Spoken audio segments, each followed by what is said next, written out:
In the late 1960s, Northern California was the epicenter of the Summer of Love and a growing anti-war movement.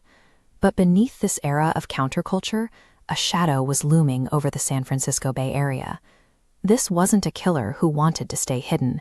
He actively demanded the spotlight, mailing cryptic letters to major newsrooms and threatening to kill again if his ciphers weren't published on the front page. The physical evidence was undeniable. Across a series of brutal, seemingly random attacks, he left behind 5 confirmed victims and 2 survivors who had seen his face. Just 40 minutes after one of his attacks, he went as far as using a public payphone to call the Vallejo Police Department, calmly reporting the murders and claiming credit for his previous crimes. He was effectively hiding in plain sight. But he wasn't just outsmarting individual detectives. He was operating in the gaps of a system that wasn't built to see him. His early attacks were strategically remote. He targeted isolated lovers' lanes in Vallejo and quiet picnic spots along the shores of Lake Berryessa. While these sites were only a few miles apart, they fell under the jurisdiction of entirely different local police departments and sheriff's offices. In 1969, these departments were islands. Without a centralized digital database, evidence lived in physical filing cabinets. There was no infrastructure to rapidly share fingerprints or witness descriptions across county lines. For a mobile killer, these county lines acted as a shield. He was able to exploit the fact that the left hand of California law enforcement rarely knew what the right hand was doing. In October 1969, he changed his pattern, moving from rural roads into the dense urban grid of San Francisco to murder a cab driver named Paul Stein. This time he was seen.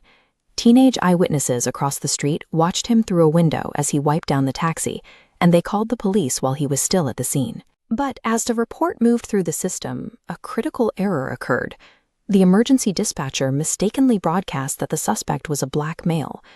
2 officers patrolling the area actually saw a white male suspect walking away from the cab. Because of the incorrect radio description, they drove right past him. He walked away from his most vulnerable moment, not because of a brilliant escape plan, but because of a single misspoken word over a radio frequency. For years, investigators focused on Arthur Lee Allen. He matched survivor descriptions, owned weapons matching the crimes, and wore a Zodiac watch. But circumstantial evidence has a limit. Forensic science in the 1960s couldn't link Allen's fingerprints to the cab, and early tests couldn't match his DNA to the stamps on the killer's letters. His ciphers presented a different kind of wall. These complex grids of symbols were designed to baffle government supercomputers and top cryptographers of the era.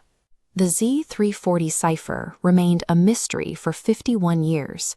It wasn't until 2020 that a team of private citizens used modern, custom-built software to finally reveal the text. The investigation was essentially trapped in time. The 1960s was an era where the data left by a killer was simply too massive and chaotic for the available technology to process. After 1974, the letters stopped. The man who had been the most vocal criminal in the country suddenly went silent, and the active manhunt cooled into a permanent cold case. His real impact was psychological.